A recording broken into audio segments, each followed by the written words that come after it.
24 hours later and we're in Vietnam. You heard that right. I did indeed have a 24-hour delay. Lots of customers lost thousands of dollars, and this is what their reaction was.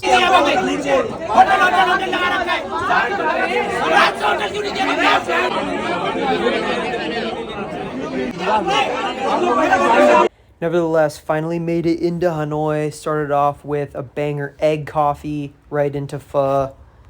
After we got fueled up with some pho, we decided to explore a bit more of the old quarter, dropped our bags off so we could kind of mobilize throughout, kind of saw some historic areas, did a little food tour of the old quarter as well, hitting some highlight spots, and just making our way through the city. Pork and pate.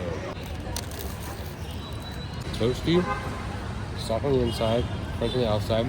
Acidity, rate 9 out of 10. Will this bite ever end? I don't know. You tell me. Anyways, it was a dank banh mi.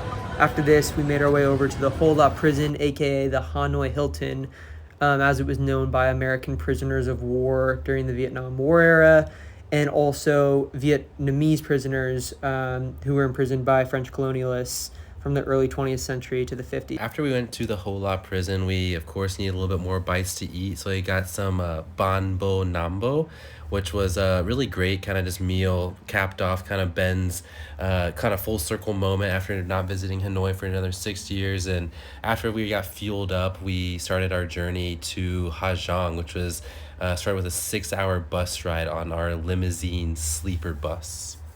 Had a grand total of 4 hours of sleep in the past 48 hours, so this sleeper bus provided the conked out rest that I needed. And the next day in Ha Giang, we hit the ground running. YOLO Guest House, cannot recommend this place enough. It was incredible. Here's Tuan Speedy, my guide, briefing us for the next 4 days, and off we go. Within the midday section, it was pretty cloudy, but the clouds kind of cleared up at some points, and we got some pretty sick views of the mountains and waterfalls. And lunch was absolutely bussin'. We had an insane spread, tons of local cuisine, to kind of jam out to some traditional Vietnamese music.